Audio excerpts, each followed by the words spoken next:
Today on the Savage Goose Show, we're going to talk about the newsletter from Pinnacle and all the news from them. We're going to talk about some other news. We're talking about some new products that are available on DriveThruRPG for Savage Worlds. We're going to talk about some Kickstarters. We have a licensee spotlight, and then we're going to talk about a main topic, which is PowerPoints versus no PowerPoints. We'll get a little bit more into that, but first, the newsletter. Starting newsletter off, we have news of another Kickstarter for, and it's not actually Kickstarter, it's a backer kit product for Deadlands Lost Colony, Mad World. This is going to be a new adventure, from what we can tell, adventure or some sort of campaign that will be happening over on the backer kit. We'll talk a lot more about that in the Kickstarter section. There's some news about some shifting roles inside of Pinnacle Entertainment Group. If you don't know, Pinnacle Entertainment is the ones who make Savage Worlds, and basically just some shifting of different duties and stuff that's happening. And because it's a close-knit group, we know pretty much everybody that works for Pinnacle, or know a lot of people that work at Pinnacle. And so we're seeing just some updates on kind of what's going on over there at the company. The first thing that they mentioned was after a decade of as COO, Jody Black, who is a big name when it comes to Savage Worlds, is transitioning to lead editor from COO. I believe, so Jody says on here, she's very excited to get up to her elbows in Pinnacle's releases. She enjoys all the boring management stuff, but she prefers basically this editing stuff. So it's really great to kind of see her getting involved in that more instead of worrying less about the COO stuff. Simon Lucas will be taking on most of her work as COO, with Landauer and Hayhurst taking up some additional chunks of that puzzle. And then this one, I don't know if I fully understood what they're saying. So Shane Hensley is putting on the CEO hat, ensuring he has more time to focus on writing and handling the big picture stuff at PEG. So the worst thing I'm not entirely sure about, and feel free to let me know down in the comments if you know more about this. I thought Shane was already the CEO. So I'm not sure if it's just that he's like focusing more on CEO stuff versus other stuff, and I'm not sure what that other stuff is, if that is the case. So there's that. By the way, just some great stuff kind of happening, just kind of ensuring that everyone is getting taken care of, both mentally and just enjoying what they're doing. So it's great to see that kind of focus on mental health and such at another company. And hopefully we can see some more great stuff coming from Pinnacle down the pipeline. And speaking of Jody, her and her husband Clint are doing some new creative work as an ACE licensee outside of Pinnacle. And they have a Patreon to support what they're trying to do. They're going to make a new product called Fae in LA, where basically you play in the Sea of Angels. And basically what I'm seeing, it's like, it sounds like it's a Roaring 20s, but with more fae and magicians and other supernatural beings kind of concealed. It sounds like a lot of fun. Looking forward to seeing more about that. If you're interested about the Patreon, I don't know if I have this in the links below, but I'll try to get that Patreon link into the description afterwards. So you can know about that later. Licensee spotlight: Beneath the Pyramid's Shadow for Savage Worlds. This is a small adventure by Ace licensee Hardy Tales. It is a eldritch horror survival type game, so cosmic horror apocalypse type game.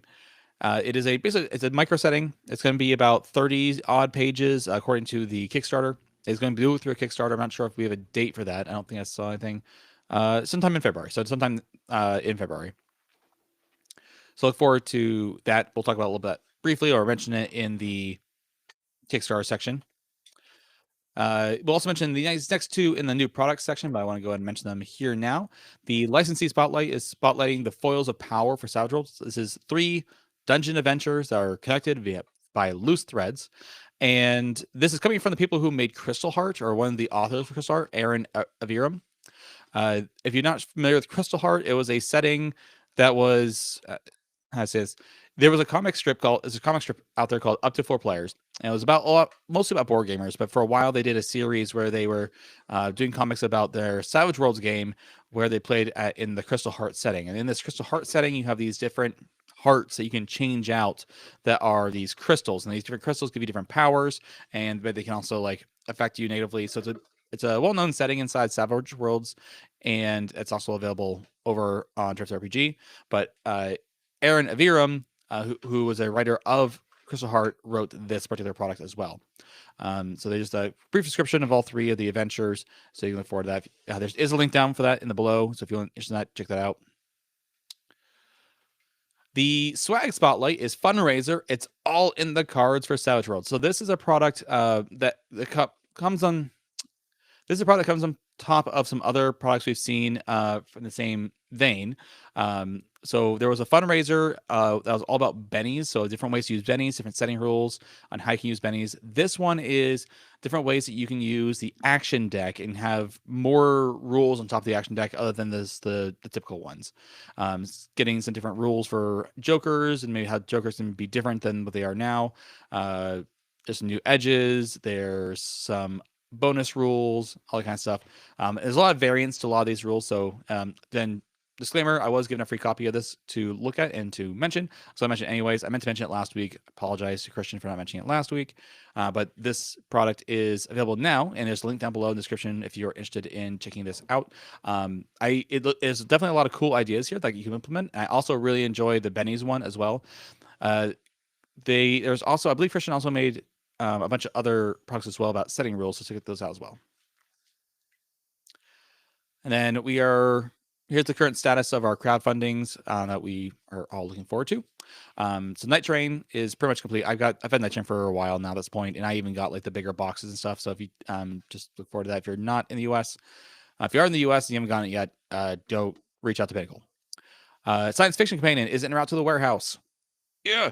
Based on what I've heard, it should hopefully start shipping next month, along with not from Pinnacle, but next month should also be the delivery for a few other things. I think the Solomon Kane Kickstarter should also be delivering at either end of this month or next month, so look forward to that. Pathfinder for Savage Worlds booster campaign. Those files have been delivered. I don't think we have any ETAs though for when that is going to be. Our current ETAs are up to date. ETAs based on printing and stuff on when those books are going to be out. And if you missed the Deadlands, the Abominable Northwest, those late pledges are still open. And then we have the Lost Colony backer, Kickstarter backer kit, whatever you want to call it, coming up soon as well.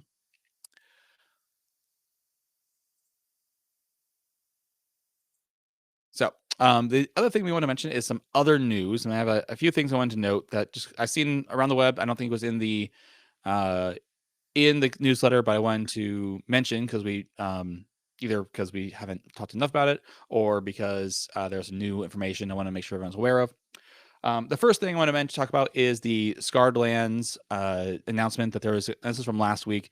There's going to be a new Savage Worlds version of Scarred Lands. And a couple things I want to talk about because I don't think I really talked about it a whole lot is one, what is the setting? So the setting dates back to has had a couple of different owners over the years. It's now owned by Onyx. I think it's Onyx Path Publishing. I think it's the name of the company, or Onyx Way. I think it's Onyx Path, and it was previously owned by a different company, and they did like a it was a D20 system. It was Sword and Sorcery D20, and then it was also updated eventually for 5th edition, which is what I have in 2017, 2016, and then there was also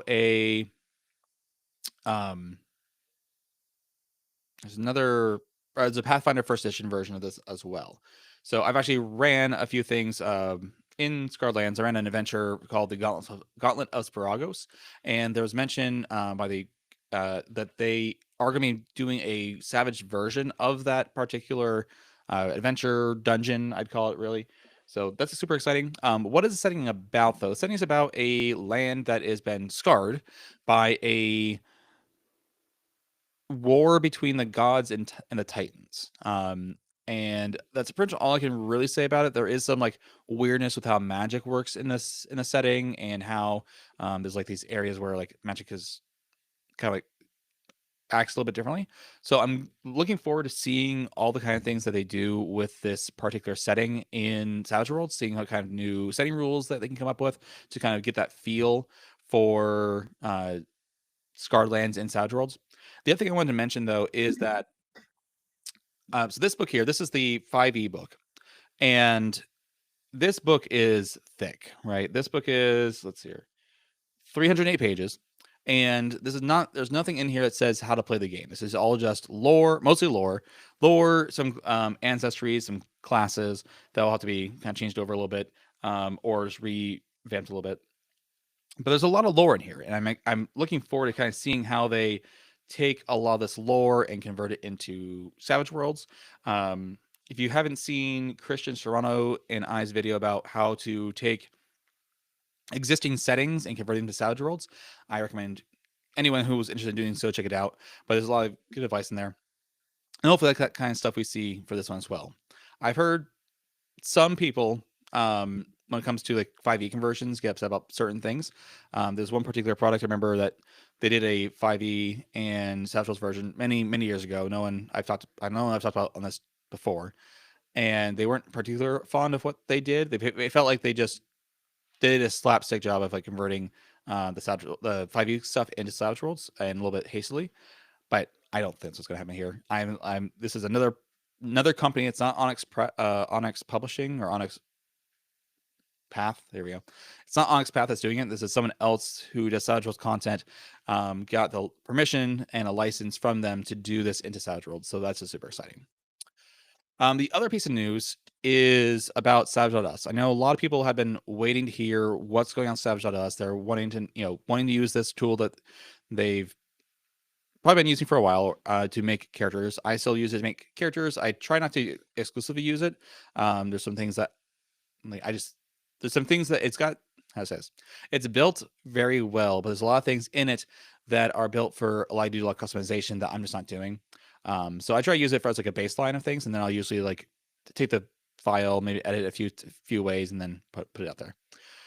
But all I'd be saying is that Savage.us did have an update from Kim Gordon, who is the wife of of Jeffrey Gordon, who passed away at the end of last year after his site cancer.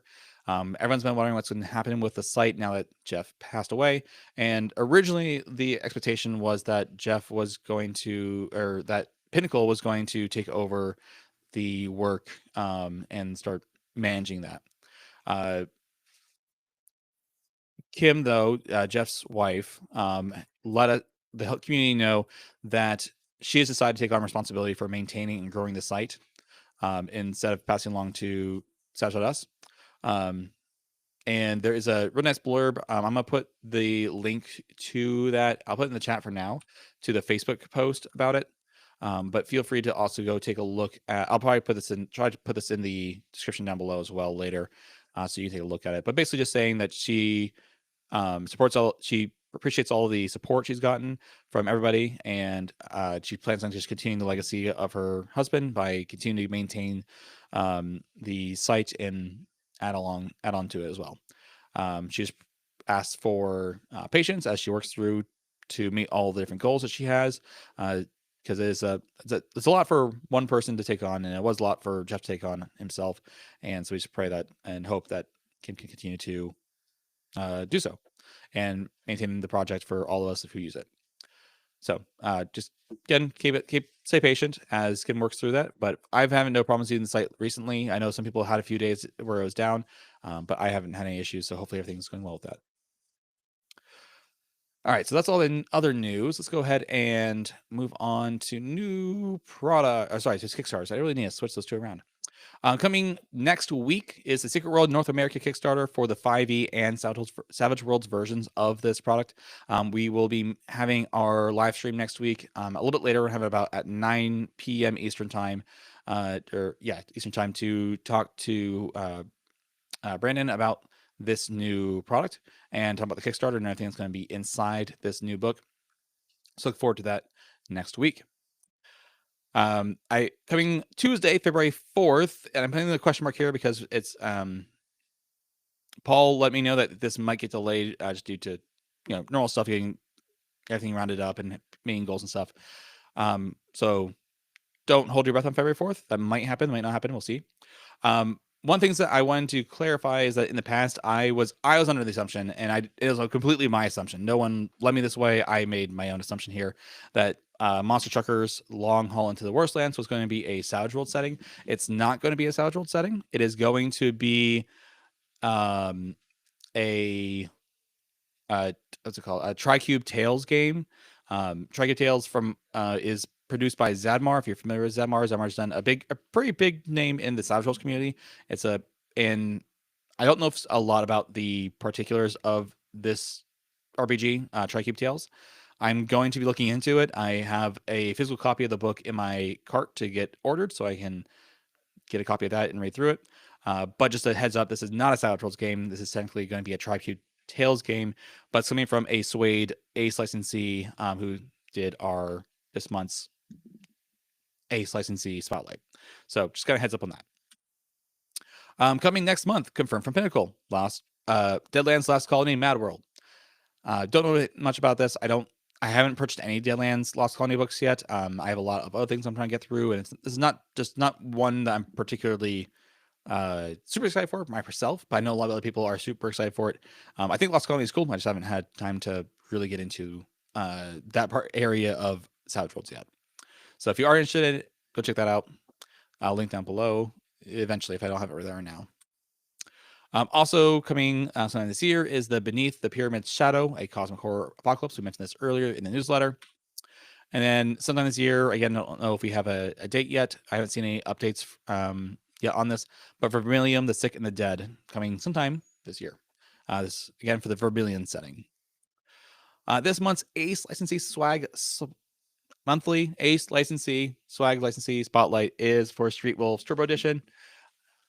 I mentioned talking about this for the past couple of weeks.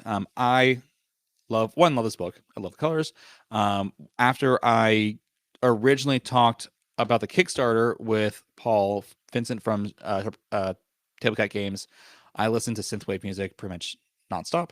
In fact, I still put on synthwave lo-fi pretty much every morning as I work, before eventually getting into the streaming things for work.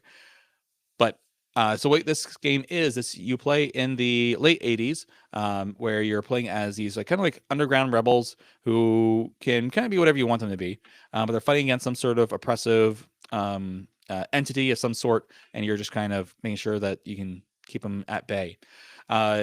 This week I wanted to highlight one of the other setting rules, which is relationships. I mentioned relationships briefly last week, and here I'm going to go ahead and stop sharing for a second.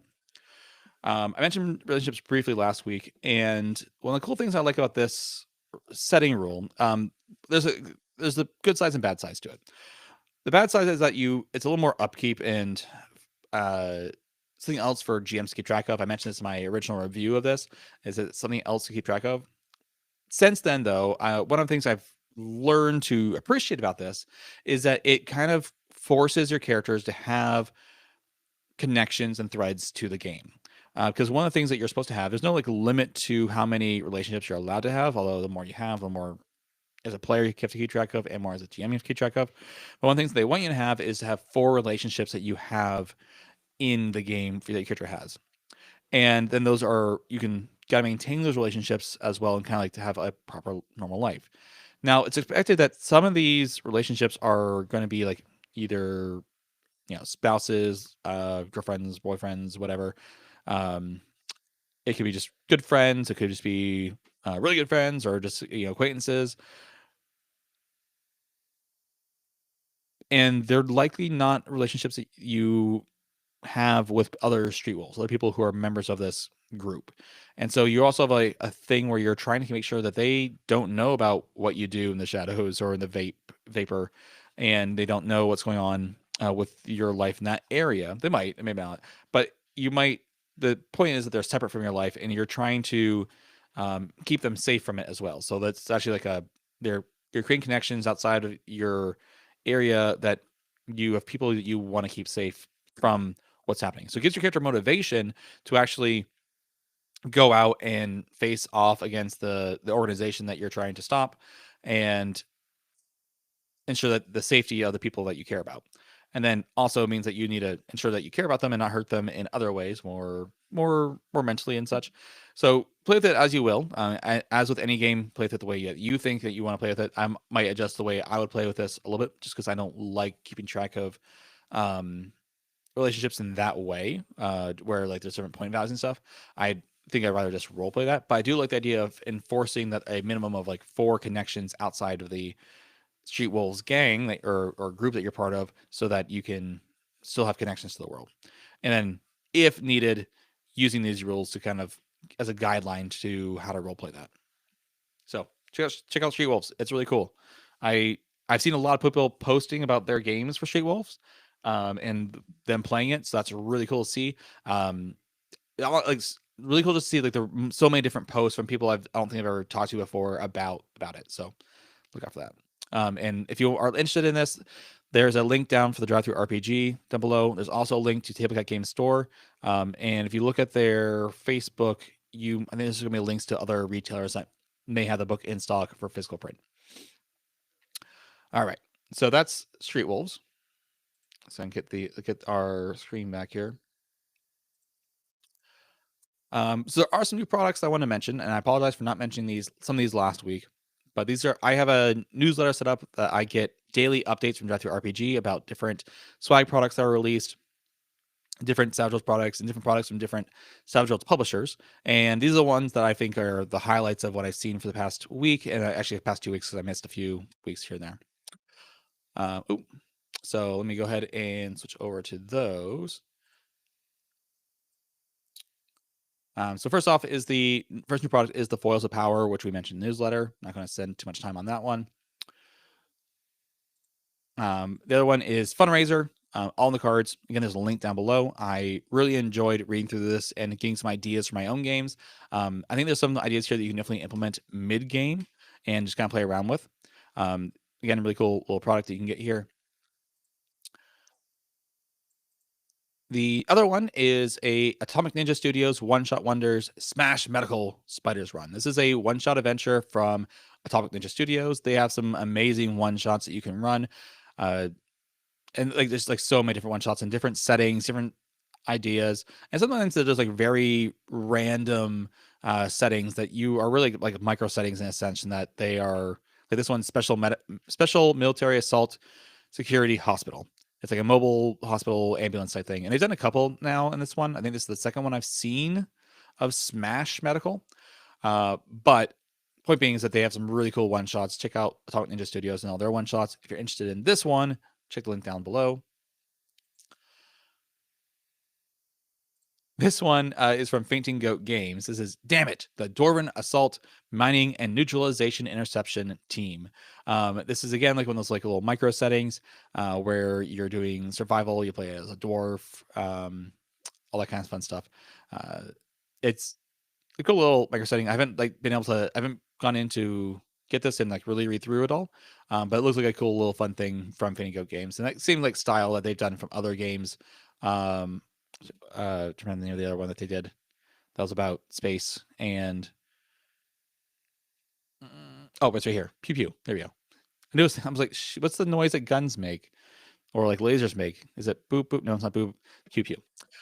So yeah, pew pew is also and you see that they got that same similar style there. Cool looking. And then this last one I want to bring up. And John Doom was like, hey, I'm going to put this in the comments, but I'm going to talk about it anyways. So, gotcha, John Doom. Heart of the Sphinx by John Doom.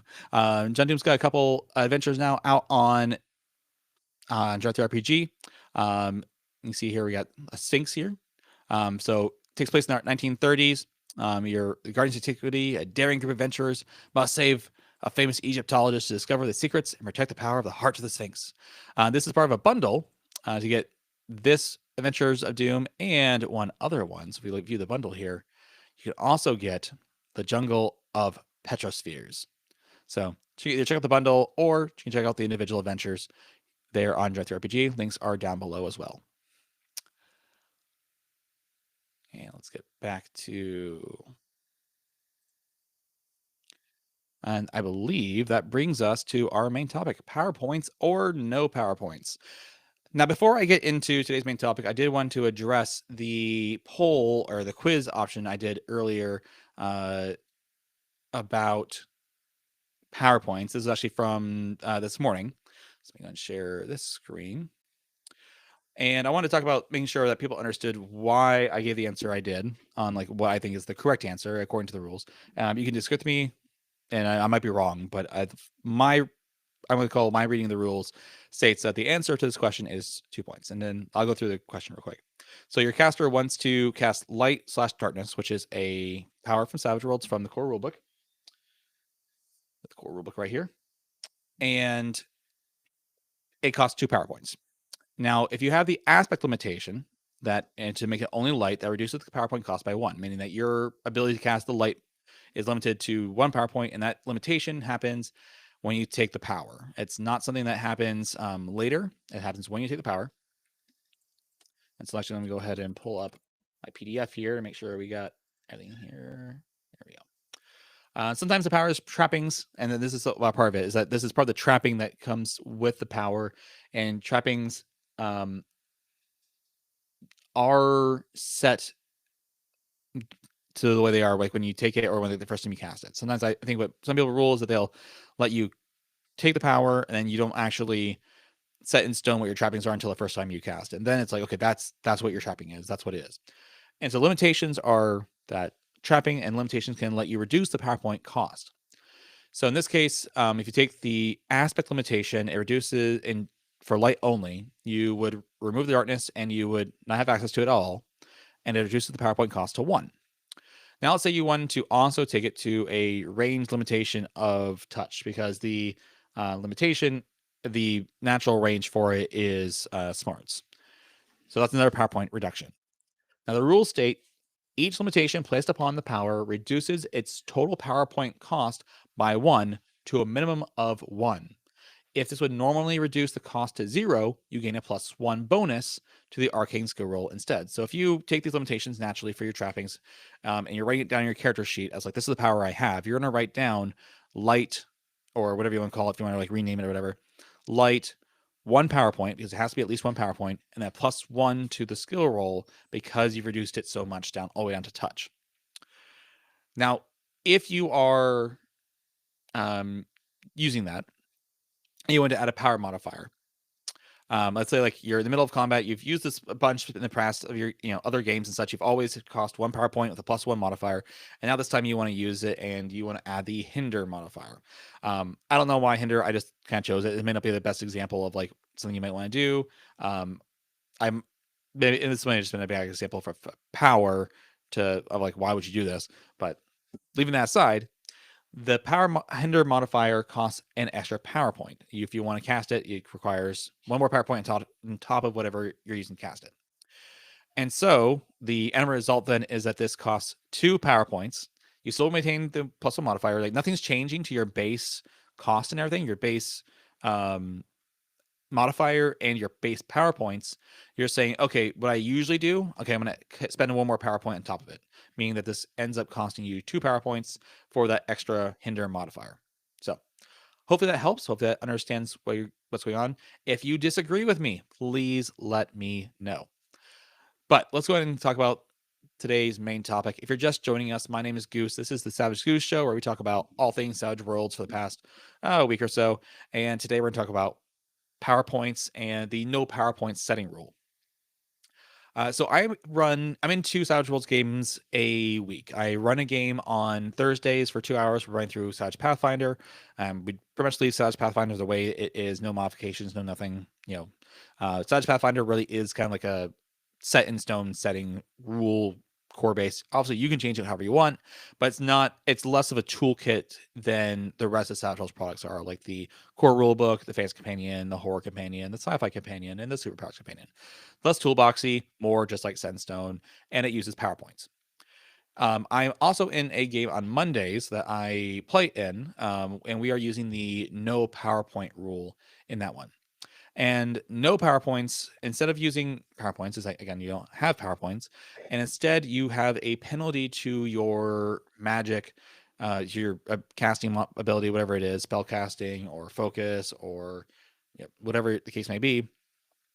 And you have a penalty based on how many PowerPoints the power cost. And it's equal to half rounded up. So the power costs 2 PowerPoints. You have a -1 to your arcane skill roll, or your power skill roll, whatever you call it, to activate the power. So if you had bolt with the hinder, because hinder does work in this case, if the hinder modifier, that would be a -1 to the arcane skill roll to activate the power. If it's just, because if it's rounded up, bolt still has a -1. I think it's rounded up. I'm pretty sure it is. I'm second guessing myself now. Do. No PowerPoints.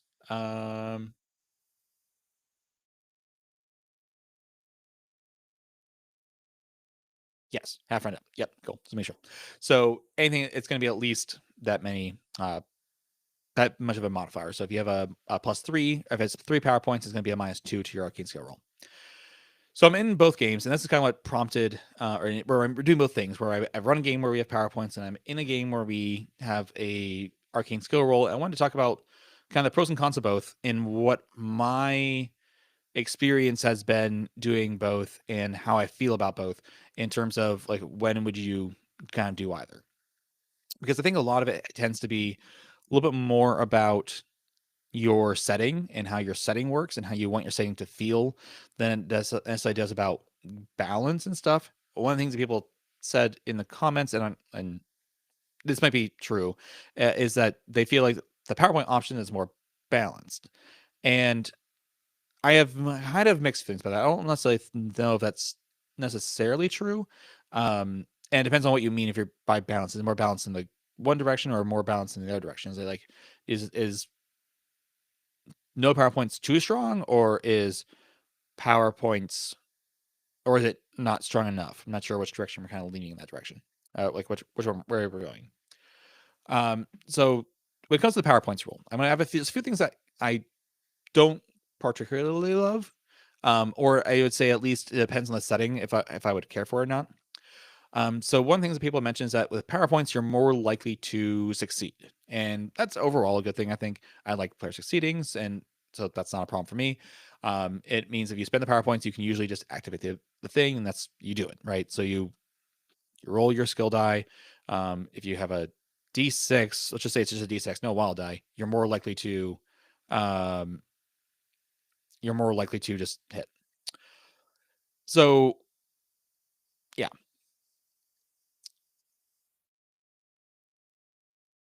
sorry, my brain just kind of died there for a second. Um, so you're more likely to succeed, and that could be a good thing.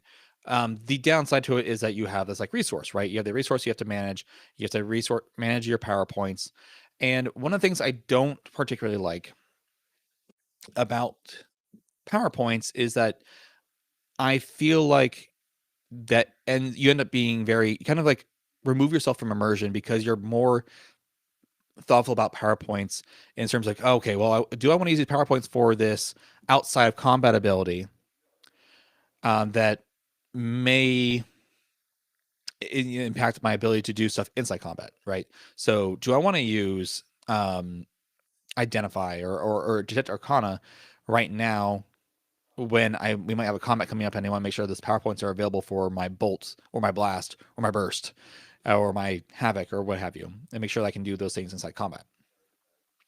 And I think when you're thinking about combat ahead of time and think about your resources for combat, that kind of removes you from kind of staking in the moment with the narration of the exploration and role playing parts of the game.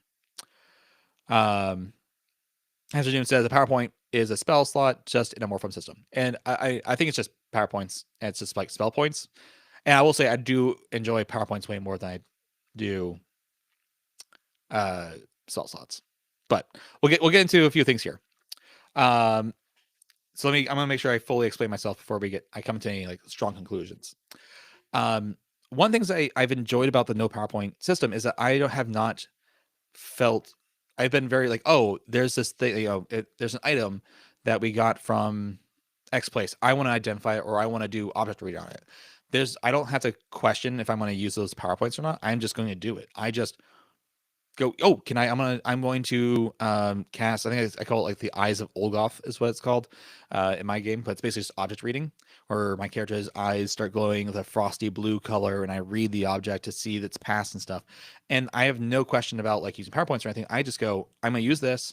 I'm going to try to do this, and so this is my penalty. And I just roll, and I'm not worried about resource management. And in that sense, it's very helpful because it feels like I can just say my character could theoretically do this, and he's going to try to do this. Magic is harder to do, but he still can and has a likelihood, and don't have to worry about like a resource or the future.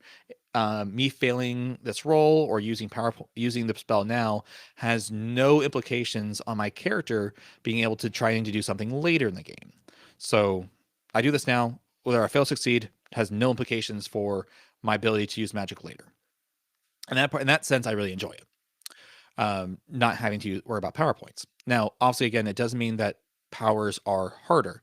And I think if a game is thinking that like magic is harder or rarer, or they're trying to make magic harder or rarer, it's a good system to use. And I think some people see the opposite. They're like, oh, if you have no power points, you're just going to use powers all the time.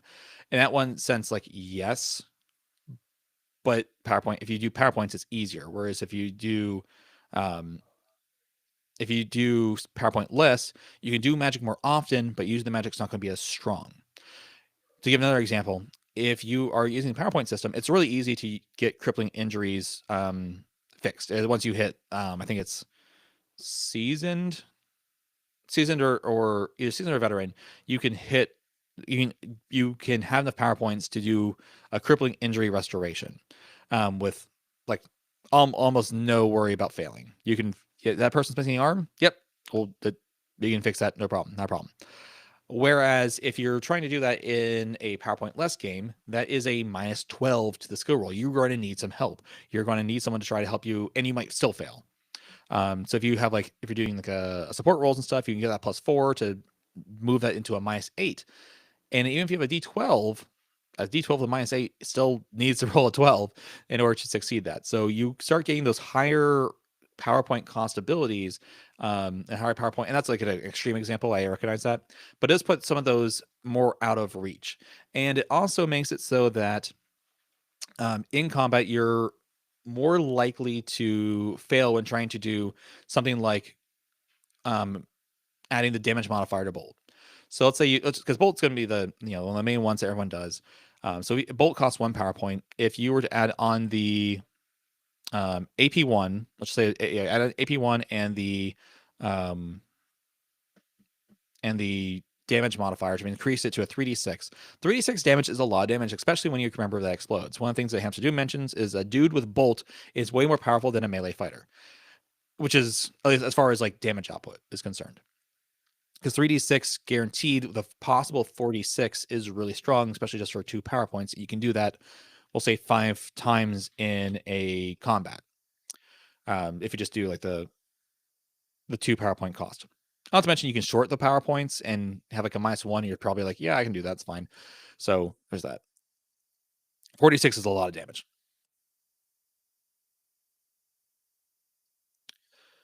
Matthew sentence. Removing PowerPoints does more than removing a system of resources. Yes. Just to clarify again, there's a setting rule in the core rulebook that talks about PowerPoint. There's a setting rule called no PowerPoints. In fact, I'll just put it on the screen real quick, and hopefully that will help people see what I'm talking about. Let's make sure that we have we're all on the same page. Let's go and put that right there. Move that over. Fit the whole page. Oh,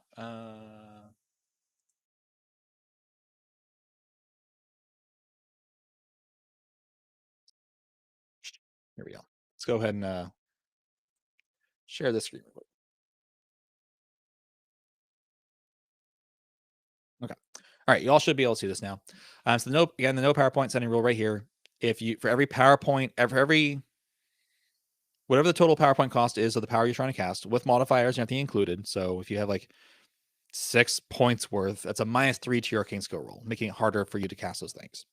So hopefully that explains things, Matthew. I hope that, and I apologize for if you answered in the poll in the quiz and you weren't, or in the poll and you weren't sure about that, that's what I was referring to as the no PowerPoint setting rule. And maybe I should have made that more clear. So yeah, now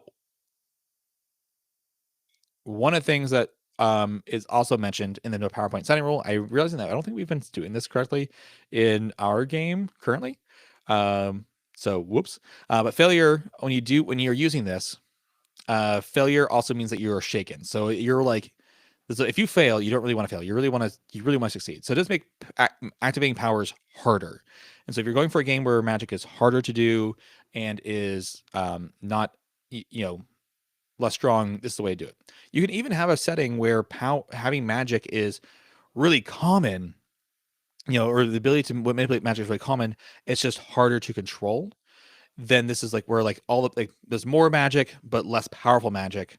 This is the way to do it, I think, because it means that everyone can just cast as much as they want. There's no limit to how many times they can cast, but but it's harder to accomplish more powerful things. So that's one of the things right there. One of the things I don't particularly like about PowerPoints and savage rolls, and this is kind of like a base thing. And again, if I had to say, I probably am more on the side of PowerPoints because I think that's the way like players. I think that PowerPoints is faster. I'll say that. I think using PowerPoints is a faster way to play the game because you don't have to worry about calculations for everything. Like, okay, well, I'm doing this, this, and this. That's 5 PowerPoints, or that's a -3 to my roll. There's one more steps in there, whereas you say, okay, I'm going to cast 5 PowerPoints, roll, cool, here's what I do. So it's a lot faster to use PowerPoints. But one of the things there's something that irks me a little bit about the fact that PowerPoints can be regained with bennies.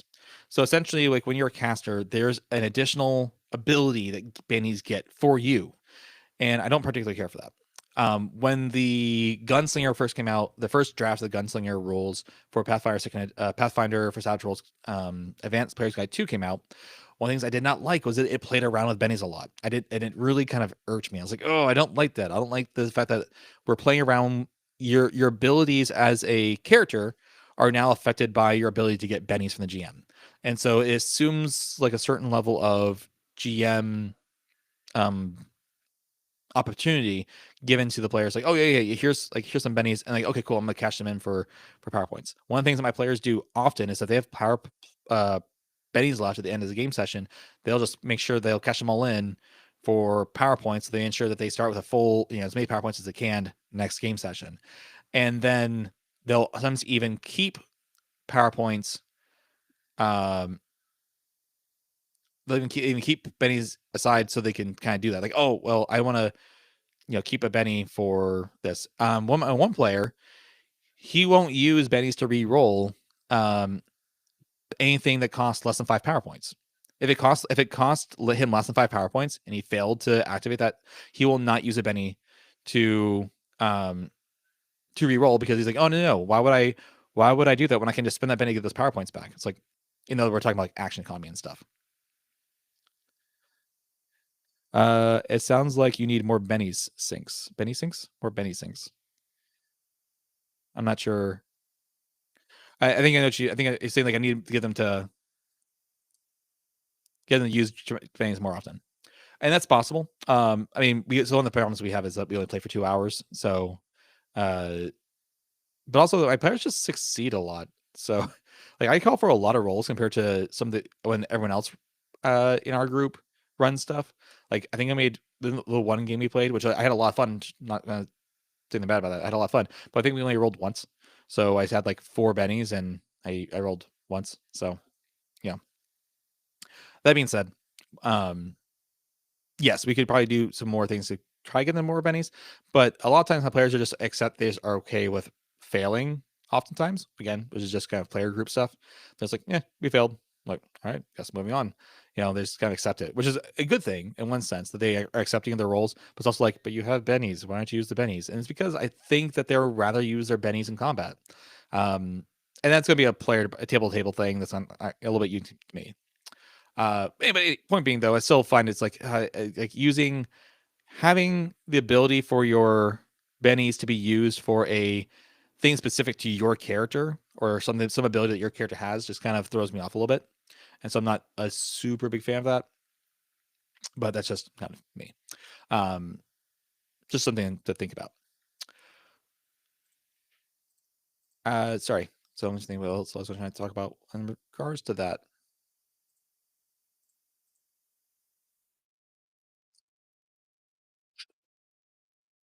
So as far as my experience goes, it does really come down to really is how your how your setting feels. So I think for the game that we're running, I'm going on Mondays, that setting, it feels right for the setting. Because setting the magic is supposed to be hard to control. Magic is part of the land. You may be like born with like an ability to access that magic, but it's not part of you. It's part of like the world. And so it makes sense that you wouldn't necessarily lose magic because lose we'll say mana or whatever, because you're not accessing mana from within. You're not accessing like a resource that's inside your body. You're accessing what's around you and controlling it. And so for that, it actually makes a lot of sense that it's just the more powerful thing you're trying to do, the harder it's going to be to succeed in actually controlling and doing that. So that's in that sense, I think it's pretty cool. But other games where magic is more free flowing or is part of you, PowerPoints make sense. And sometimes you might even have to mix between the two. If say your world has weird science where it's not really PowerPoints, it's not actually magic, you're just kind of like using it sort of like magic, but you also have magic. So you could even have a mixture of the two depending on what's going on. Hamster Doom says, right, like Harry Potter is the perfect example of a setting that you would not have PowerPoints. Interesting. That makes sense. I'm not super familiar with how magic works in Harry Potter. Like I've watched all the movies. I have not read the books. I'm not a reader. It's my biggest downfall as a nerd is that I'm really bad at reading books. I've mostly just listened to audiobooks, but even then I haven't spent a lot of time listening to them. But any game, Hamstone says, any game where you're porting over some kind of spell slot idea, or where there is a difference between magic users and non-magic users, I would recommend PowerPoints. Yeah, so it really just kind of depends on where you're going for. I think there's definitely some room to kind of play around with how PowerPoints work. Oh, and one of the things I wanted to mention, that's something I wanted to mention, I forgot about this, is that when you're using the no PowerPoint setting rule, you're pretty much giving up a bunch of edges that casters would take. There's no more PowerPoints edges you have to take. You don't have to take that anymore if you want more PowerPoints. Just gone, rid of. So it's more PowerPoints. There's no more. There's a bunch of other setting or edges that allow you to manipulate how PowerPoints work. So you don't have to worry about that. And the last thing is I want to say is this is a piece of advice for those who are using PowerPoints, which again I don't really plan on using no PowerPoints very often in games. Overall, PowerPoints I think are pretty much the better way to go. But I think there's a certain feel you can get from no PowerPoints. But the no PowerPoints setting rule also just means a bunch of other powers, edges do not work. If you are using PowerPoints, which most of you are, one of the things that one of my players recommended is and I kind of agree with them, is renaming it. It doesn't have to be the same for every character in your game, but in some way you should change what you call PowerPoints. That's kind of things that you're kind of supposed to do in a sense.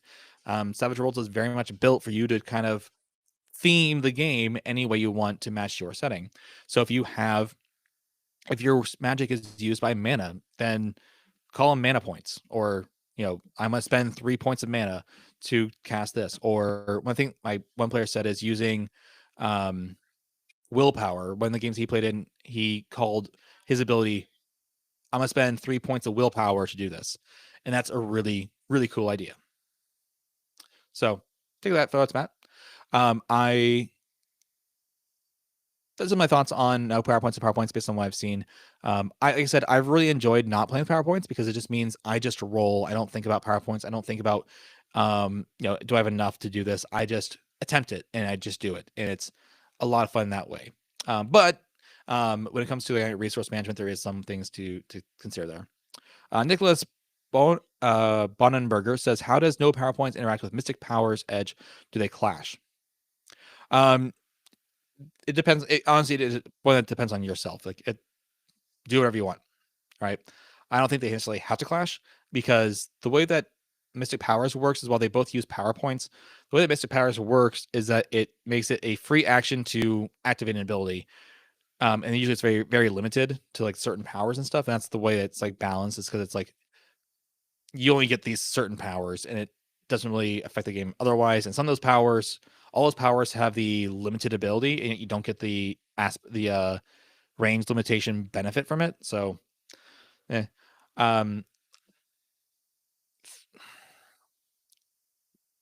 one sense, you could say that you can't take Mystic Powers, but I don't necessarily think that's necessarily the case.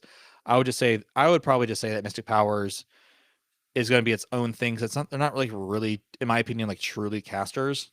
They're more like, we're just going to use the existing PowerPoint system to let you do things that would usually be class abilities or something, or like some sort of edge or whatever, to get you the kind of character you're going for. So I think it's just, for me, Mystic Powers, it's just a reuse of powers to do something else without building a whole entire new system for it. So yeah, I don't necessarily think it has to clash, but I'll say rules as written, it feels like it. But again, this is one of those things where you have to remember that and keep in our minds that Savage Worlds is a toolbox.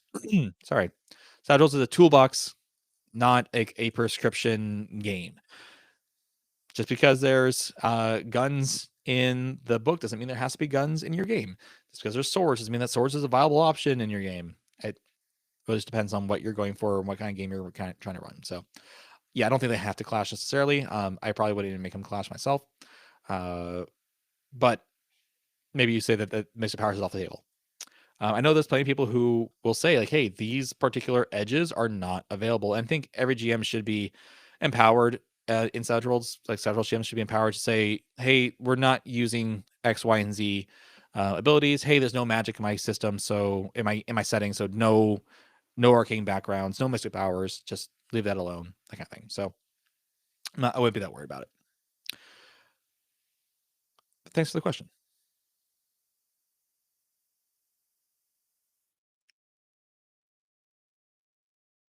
Cool. All right, just looking through all the rest of the chat, make sure something else I missed.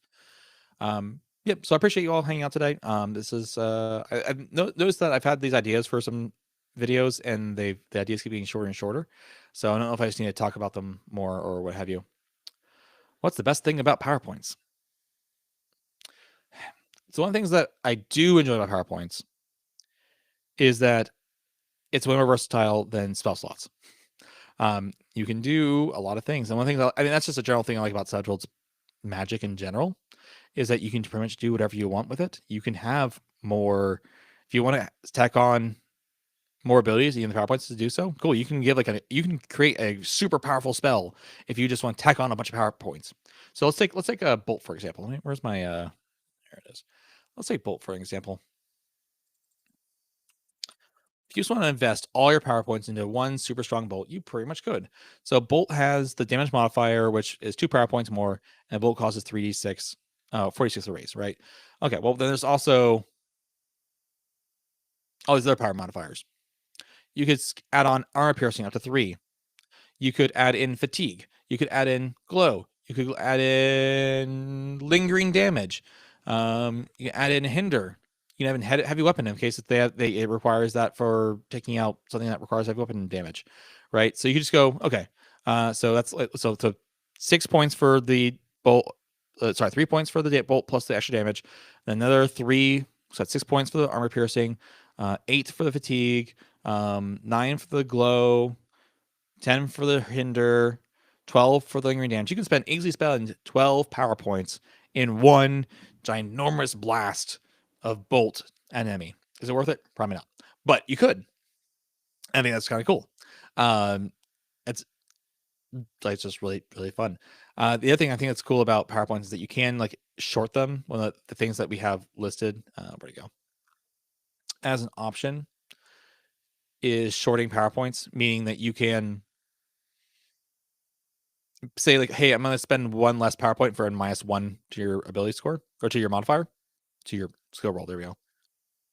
So if you want to cast, for example, they say here, if you want to cast Healing, which costs 3 points, that's a -3 to your roll. And some people can do that. Like, yeah, -3 is nothing. I have a D12. Sure, I'll risk it. So now the downside for that is that there's any failure you have is a critical failure, and therefore any failure has to roll on the backlash table. Is it backlash? Where's backlash?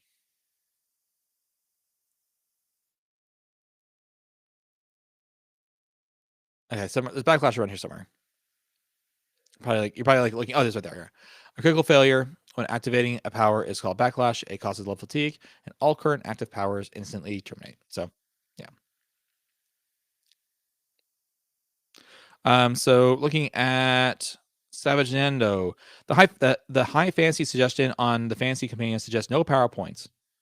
The high fantasy suggestion on is that right? So it might be not be a good idea for that then. Yeah. So I think when they give the example in the fantasy companion, let me go to the fantasy companion real quick. Let's talk about that.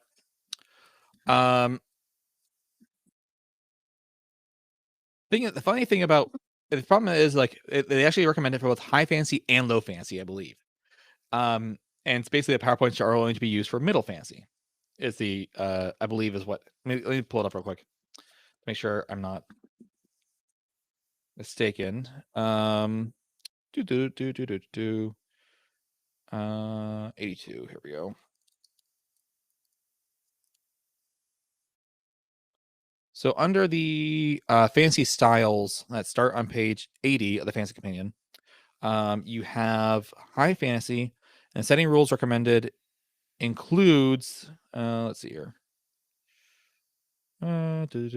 Does it include Born a Hero, Conviction, Creative Combat, Downtime Dumb? No PowerPoints. There we go. And one of the books that they recommend they put in there is J.R.R. Tolkien's Lord of the Rings trilogy. They also put in like Shannara series, The Wheel of Time, Chronicles of Prydain, Earthsea trilogy, where magic is very common in a sense, right? Okay, so now let's look at the low fantasy. I think low fantasy's in here. Is low fantasy not in here? Oh, here, low fantasy. It's just right next one. Low fantasy. They put in a Song of Ice and Fire. Blah, blah, blah. Do they put in no PowerPoints? They do not put in no PowerPoints. I think maybe the idea here with no PowerPoints was that for the low fantasy was where like magic just does almost barely exist. So like if you can use magic, you're seen as like this kind of like incredible person or whatever. It's funny though about I'm trying to think how to think about this here. I don't know if sometimes I don't know if this is contrary to what I'm concluding.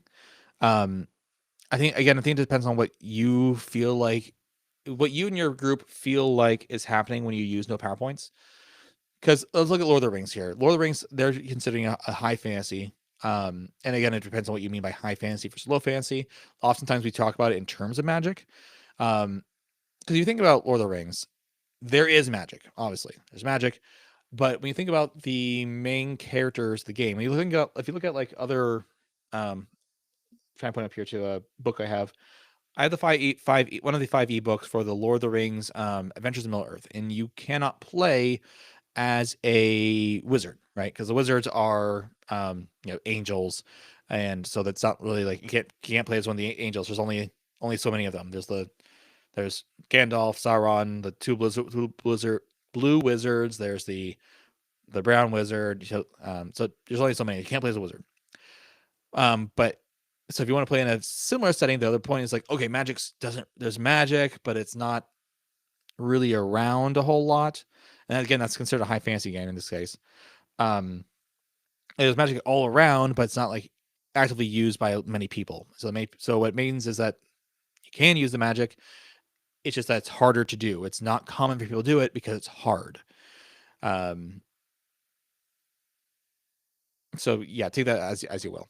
So like in our current game on Mondays, we've only met I think one other caster in the whole setting, besides the big bad evil guy. There's been the 2 of us in the party that can use magic that from 2 different like ancestries. We've met one person in our like that was not a bad guy, and then there's like the big bad evil guy, and like no one else can use magic. So magic is like very like whoa. That's why everyone's really impressed when we have it.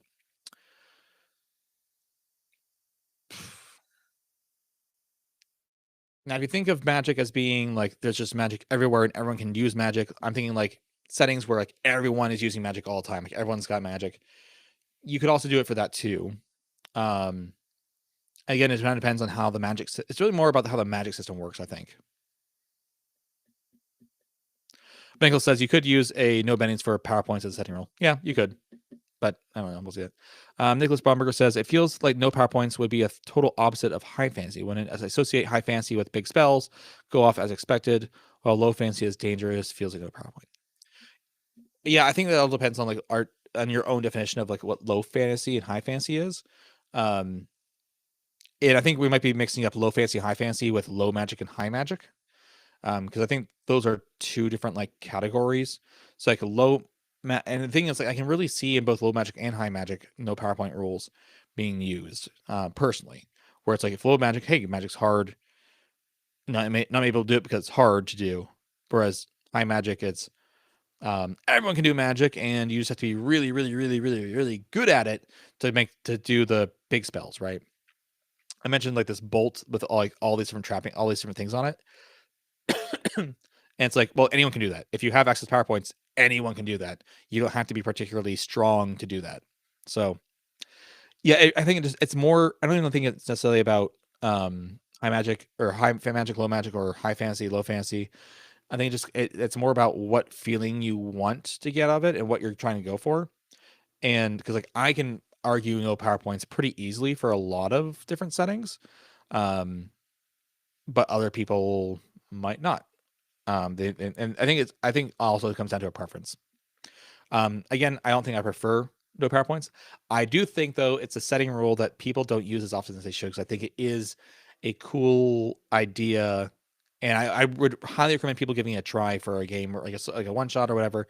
Maybe a couple sessions, maybe a small mini campaign, like a 5-session mini campaign, trying to use the no PowerPoint rule and seeing how that goes for your players. And I'm hoping if it's anything like me in our game, is that it's going to lead you to taking more utility magic and not worrying about like PowerPoints and stuff. You're not spending up edges on PowerPoints. You're not spending edges on other arcane background edges. You're just spending it on getting more powers and using them however you want. Let's see here. Hamster Jim, yes, I would be happy to play in a game. Just let me know when it is, and I will try to put room in my schedule to do so. I'd love to play more games. Trying to run a City Guard Chronicles this Saturday for my wife and my 2 sister-in-laws, and then maybe my brother-in-law too. We'll see. Probably going to be doing the Siren Song one, so looking forward to it, because I love running Chronicles, City Guard Chronicles. Savage Ando says, agree. So for the area with common magic, most people would know 1 or 2 powers and have a few PowerPoints. Heroes would know many more powers and be able to cast them more. Yeah, that's a good way of looking at it if you want to do it that way as well. And that's the thing, like it really depends on like how you want to do it and how you like want it to feel. So if you want to limit players based, or limit the common folk by just having them only have a few PowerPoints, yeah, it's going to limit them. And they only know like a couple powers. Or you make it so that it's just harder so no one can do it. Oh, it's Portuguese. My apologies. I will. I'm trying to think how I said. So I don't know how I'd say it differently. I took Spanish. I know Spanish and Portuguese are not the same thing, and very much different. I just don't know. Yeah. Sorry. Thank you. Appreciate. Yeah. So yeah. I think I'm just going to conclude with that though. As I think there is some advantages to using the no PowerPoint setting rule. I think you just have to decide for yourself what you're going for, and I do want to recommend to people that they at least try it. I think that there is some I think there's a lot of fun to be had in using the no PowerPoint setting rule. I also want to try at some point changing how modifiers work. Basically, I sometimes I think overall, this is probably a different topic for a different day. I think casters are too powerful in general. Or they can be too powerful. And I think one of the ways that they're powerful is basically their ability to change modifiers all the time. kind of like how they got rid of the ability to change trappings in the Fantasy Companion. So you had like 3 different ways of how trappings work. In Savage Pathfinder, you spend a power point and you can change trapping to whatever you want. In Savage Core, you have to take the Wizard Edge to do that. In Savage Fantasy, they recommend not making the Wizard Edge available, and so if you want a Firebolt and an Ice Bolt, you have to take 2 different powers for that. To even increase this even further, one of the ways I think we can make powers more fun and unique is by making it so that when you craft your power, you're crafting it also with modifiers in mind. And so you're going to want to focus more on the magic. We may have to make some adjustments, like give people more power points, or letting you get 3 powers for when you ever take the new powers ability. But I think it's a cool idea to get like a lot more variety of powers by saying, like, whenever you take a power, you have to take whatever your limitations are, whatever trapping is, and set whatever power modifiers you have, and then give it a name. I think that'd be fun. So that's my thought. Okay. All right. So yeah, that's my thought on all this stuff. Please try no PowerPoints. Thanks for hanging out and talking with me this week. Next week, we are talking with Star Anvil Studios about the next Secret Worlds Kickstarter. So look forward to that conversation and all the kinds, giving us a glimpse into what's going to be inside the book. And then also talking about the Kickstarter itself, which does launch next Tuesday as well. So we're going to be talking on launch day for that. So look forward to that. See you all later. And John Doom, send me a message on Discord. We'll talk.